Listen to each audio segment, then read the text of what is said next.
Hello, everyone. Welcome to Joy Beyond Dentistry. I am Noemi Cruz-Orcutt, and here is my co-host. I am Ramon Durán, and it's quite a pleasure to be with you today again for another episode of Joy Beyond Dentistry. Today, we're going to talk about adversity and how to overcome it with the right attitude. Because if we do it that way, we're always going to find joy through the process.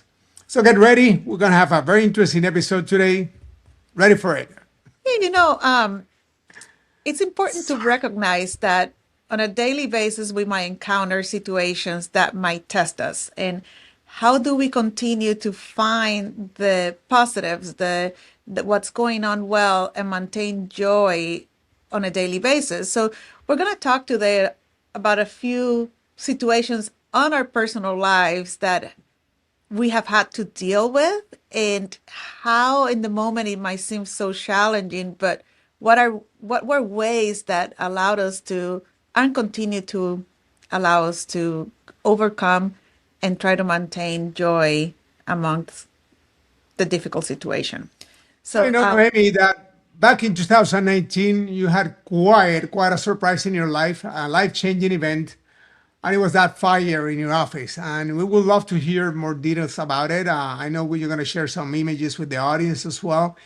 But let's go ahead. So, what happened in that afternoon on New Year's Eve in 2018? I can vividly remember that afternoon, and it was New Year's Eve. I had just come back from vacation in Puerto Rico, visiting my family, and I had come to the office with my assistant just to check in things before we came back after the New Year. And walking into the office, the alarm system wasn't working, the lights were flickering, computers were turning on and off, and the printer was turning on and off. So I was like, okay, there's something off here. So first thing I did was call the alarm system and ask them, when was the last time you got signal that it was working? And they couldn't tell me. I also asked, like, when can we restore it? How can we have someone come into the office? Being New Year's Eve and short staff, so they didn't have anyone available to come in until after the New Year, January 2nd, when we would be opening back our office. Next thing, I called the electrical company, and I told them, the lights are flickering, something's going on, and the computer keeps turning on and off. So same thing. It was New Year's Eve. They were closing at noon. It wasn't true emergency, so they said we'll come back on January 2nd and check things out. So then I just started thinking, I'm like, well, what if we come on January 2nd to see patients to start the new year, and the computer doesn't work, the fax machine doesn't work? So I'm like, called them back and said, should I unplug it and just make sure they don't keep turning on and off? And they said, sure, go ahead and do that. So we left the office around noon. We did a few things to prepare for the new year. And as I'm home getting ready for the party that night, we were having friends and their kids over at our house. I can remember it was 6:20. I'm getting ready. People are coming at 6:30, and I get a call, and they confirmed my name. It's like, this is Noemi Cruz-Orcutt. I said yes. I thought the alarm system was calling me because usually when they restore the alarm system, they call you to notify you. And all I can all I heard was when they said, your office is on fire. Can you come in now? Wait. We got to stop here. So, you're at home getting ready with your family. All of a sudden, the phone rings, and the next line is, your office is in fire. Not good news. Go ahead. Yeah, and in that moment, I had no words. I was kind of in shock. And my husband walks in and he's like, what's going on? And I said, they just called me. The office is on fire. I need to drive there. He's like, what? And he's like, people are coming over. I'm like, yeah, they'll be here in 10 minutes. I'm going to drive over. So as I'm driving to the office, and thank goodness I'm only 3 minutes away from my office, and so it's not a far drive.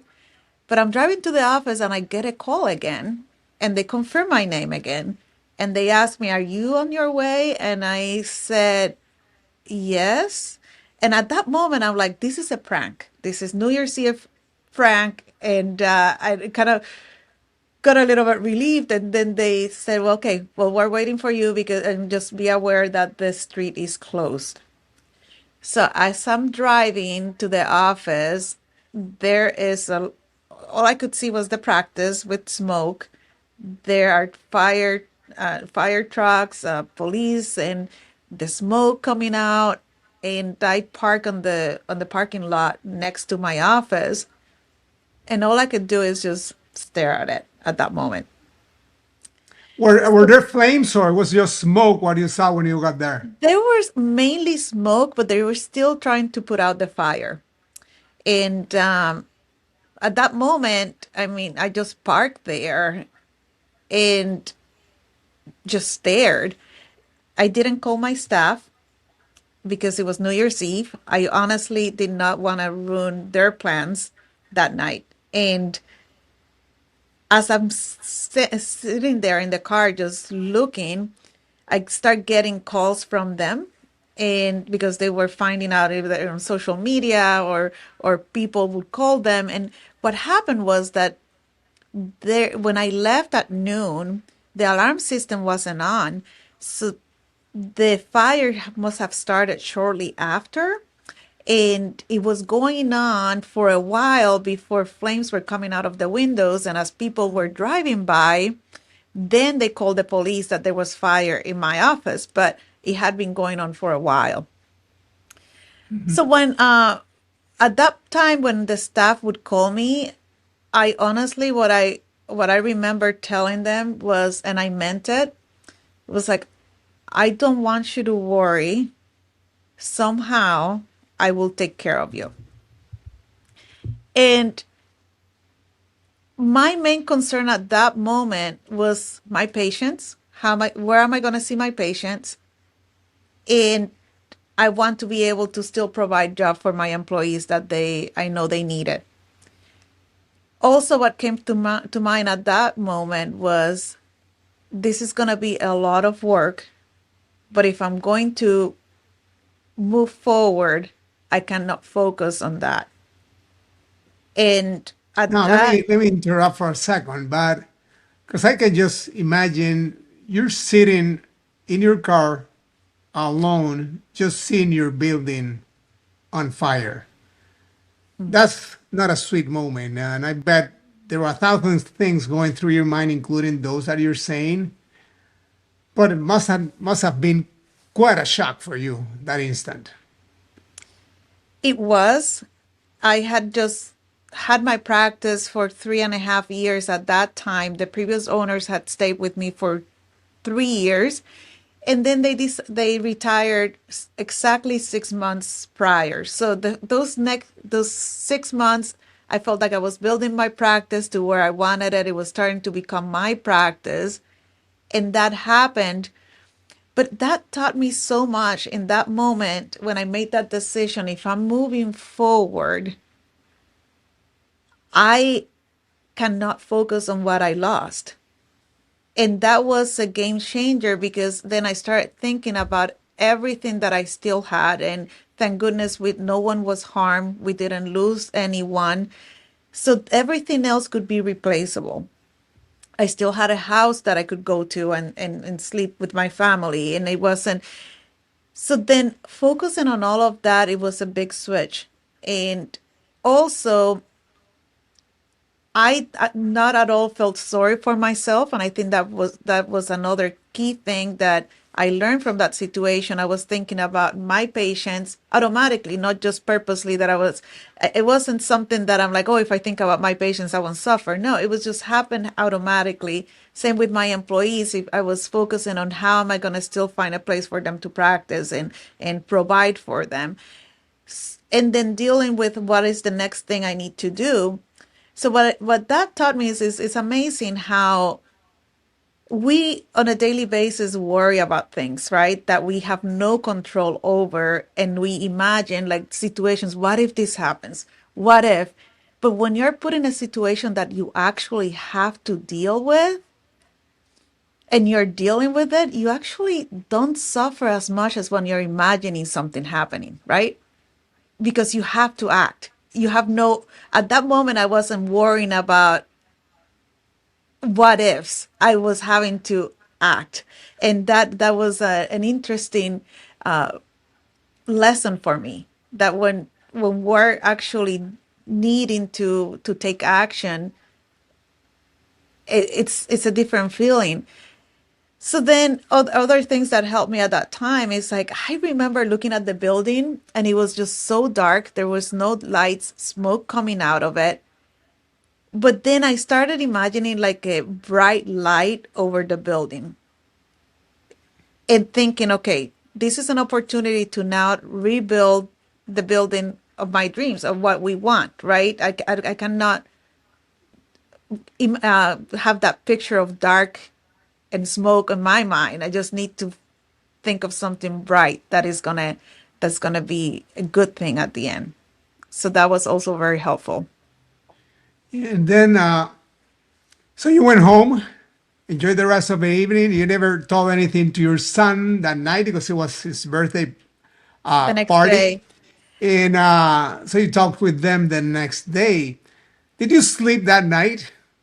well, the funny thing is like my husband kept calling me, right? Because people had come to the house and they had come to the party that we were having. And I remember telling him, it's like, well, are people having a good time? And he still reminds me of that because I was like, are you guys having a good time?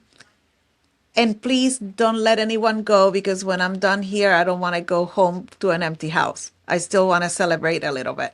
So that's what happened. Like people were gathering and and I went home and we still celebrated New Year's Eve and welcomed the New Year. But on New Year's Day is actually my son's birthday. And that is the day that it's just like you wake up and it's like, is this a dream? Or it's like, now we have to really deal with this.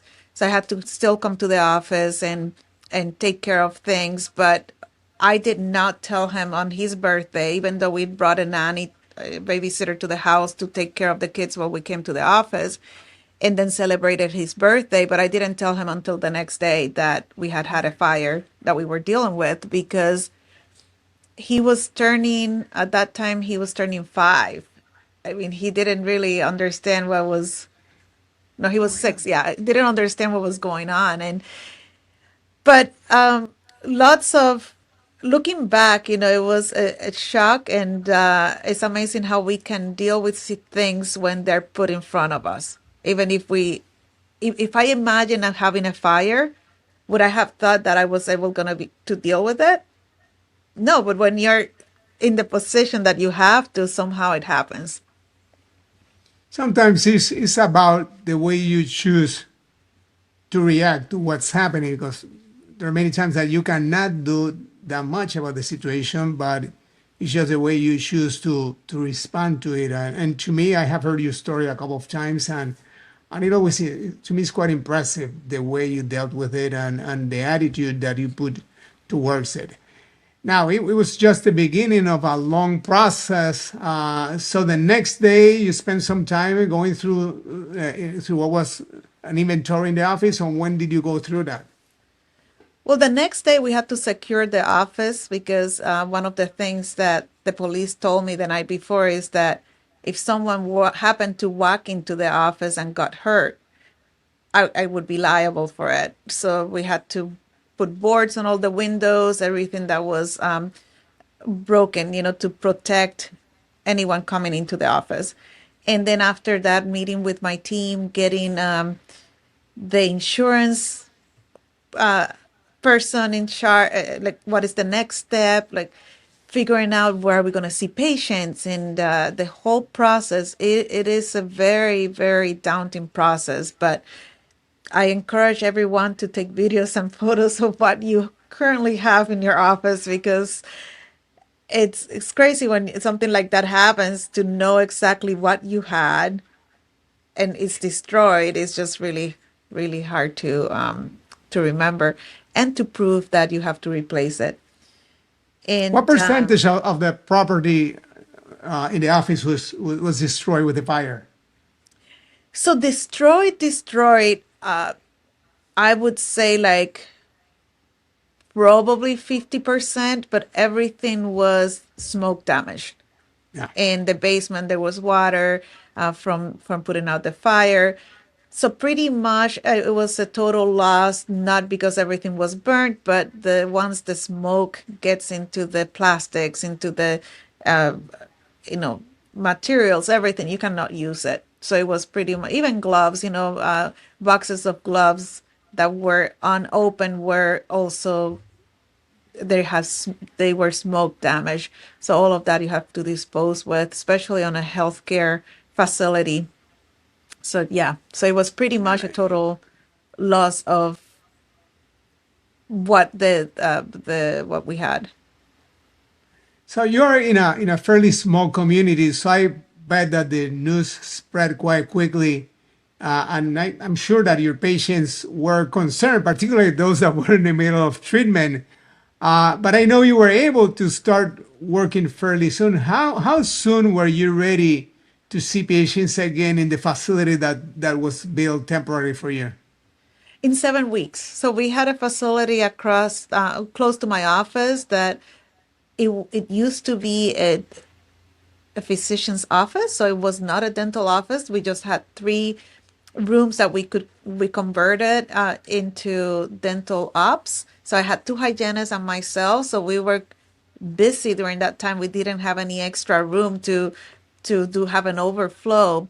But in the meantime, prior to those 7 weeks, there was an orthodontic clinic that the orthodontist was not in that office 2 days a week. So he allowed me to come in and see any patients that I had mid treatment to deliver crowns or continue the denture process or do any emergencies. But we did not see any hygiene patients during that time. It was strictly emergency patients.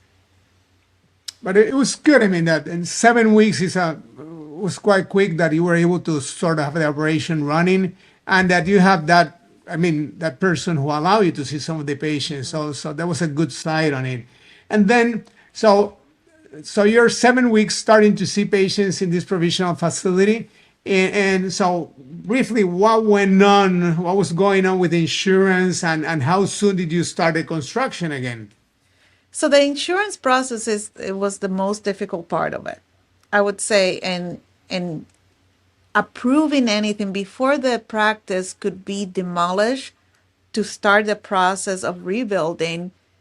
It wasn't until June of that year that we were able to do that because everything had to be approved by insurance, all the plans, the cost, everything before it could even be demolished to get started.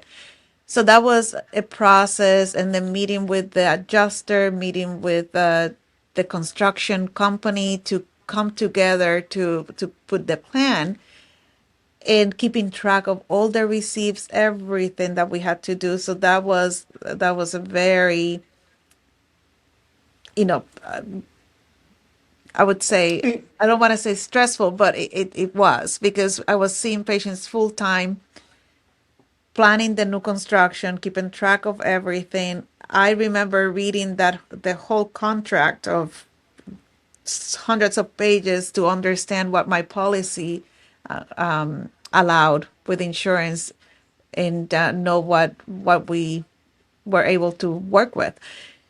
But during that time, also the community was amazing. I'm part of the Kiwanis group here in Mason City, and the next day on New Year's Eve, there were some of those members helping us on New Year's Day, actually, helping us board the windows and help us clean up. And it was just an amazing community gathering and the support of our patients.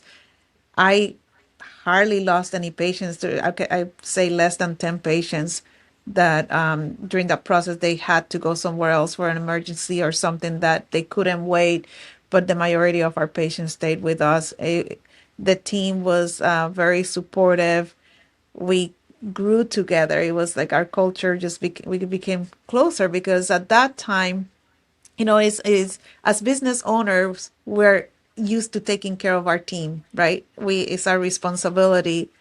At that time, I felt that they were taking care of me as well, like making sure that I was doing okay.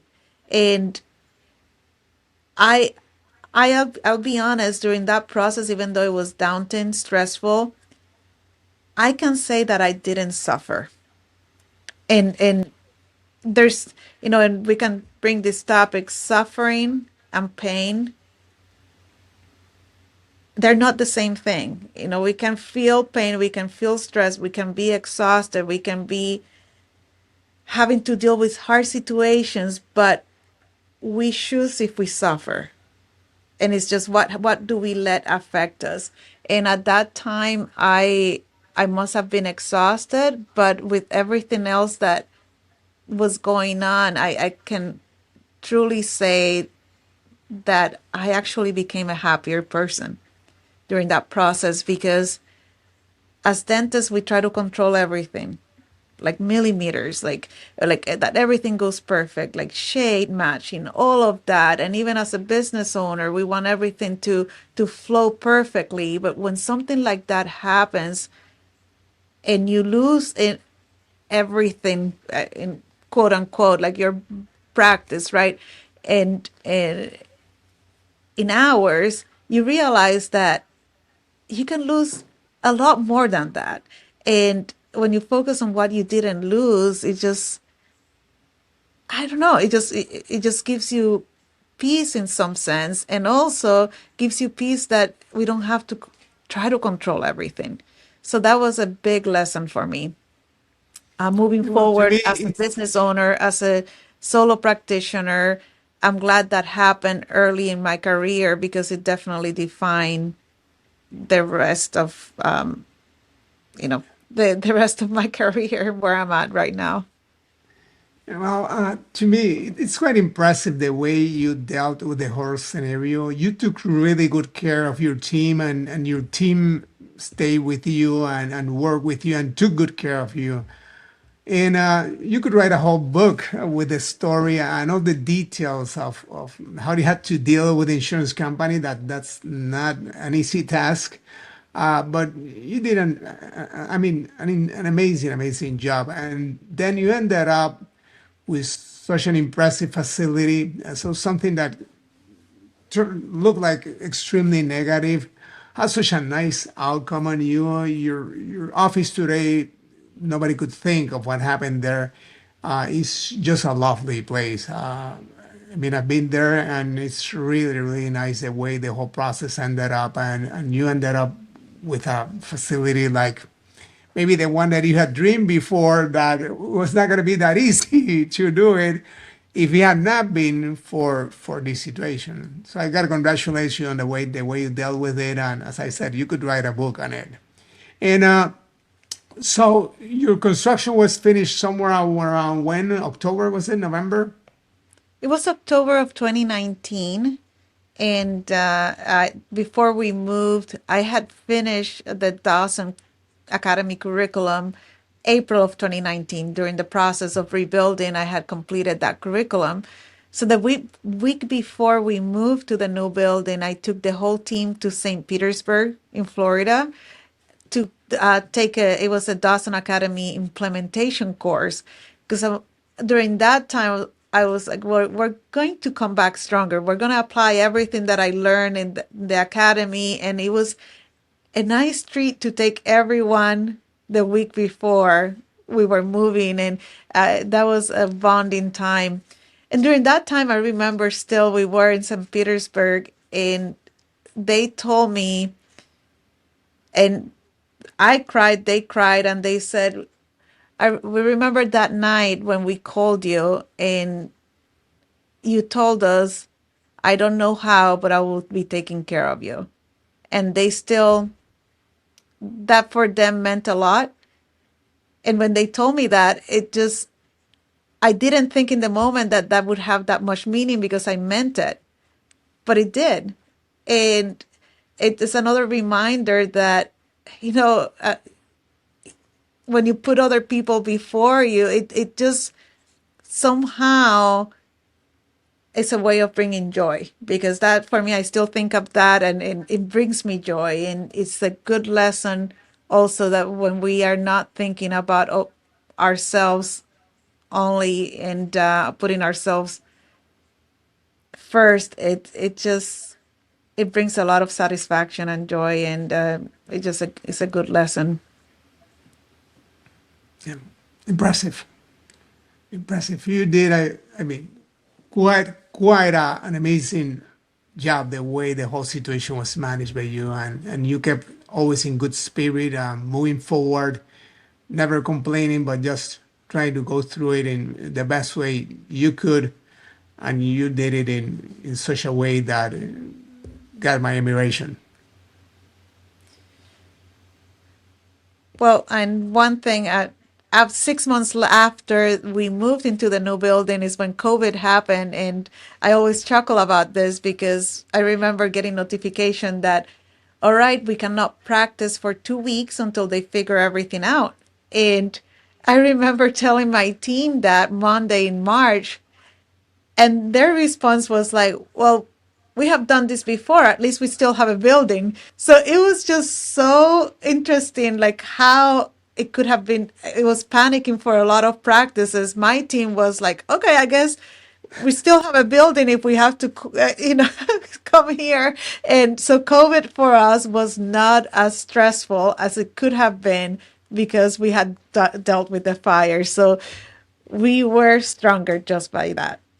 So that's one of another lesson. But yeah, thank you for asking. And it's a story that I like to share with everyone, because if it's not a fire, it could be flooding, it could be something else. And remembering that yes, our practice is like our baby. We depend on it to take care of our patients, to take care of our team.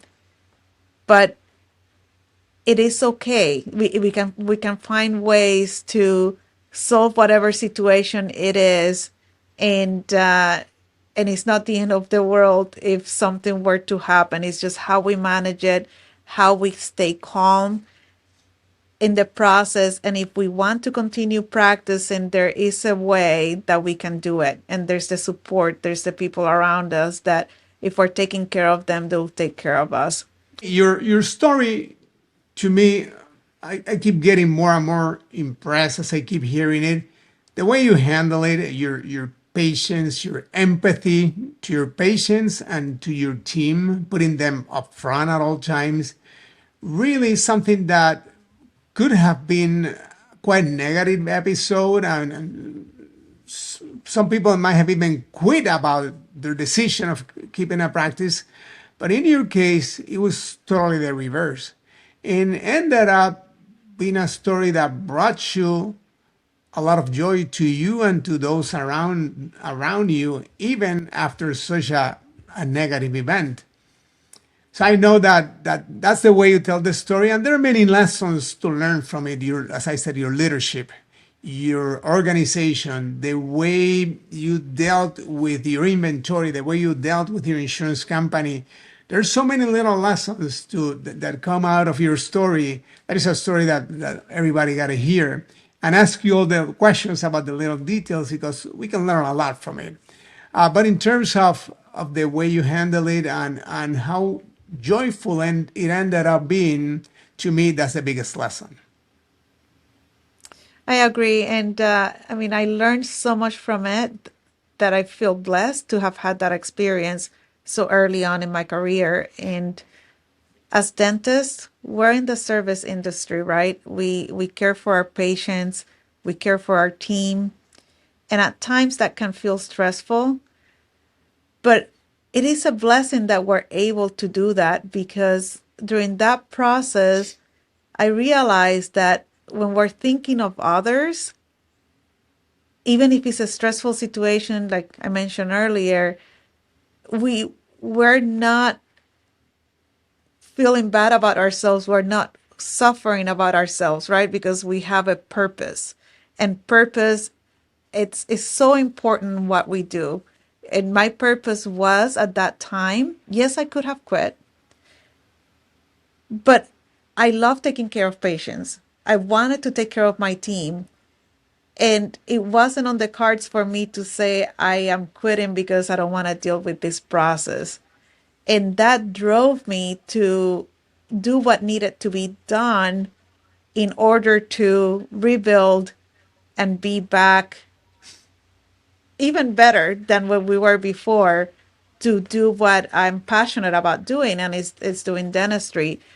So I think it's a great reminder that even though dentistry can be stressful, we have a privilege to serve others. And when we serve others, it brings us so much joy and it brings us happiness, even with everything else that might go on, the little nuances that we have on a daily basis. So I encourage everyone to, think about that and ponder about it, that what we do for others is so important. And it's, if it's our purpose, it's going to bring us so much joy, and we'll continue doing it with passion. So thank you for allowing me to share my story. And I hope that it, you learned something from it, and feel free to reach out with any questions about details and how everything was dealt with. I will be more than happy to share with you. Thank you. Thank you, Noemi, for sharing your story. Quite impressive. And thank you, everyone, for joining us today. It's been a pleasure to have you with us, and we're looking forward to see you on our next chapter. And remember, joy is a choice. Take care. Thank you, everyone.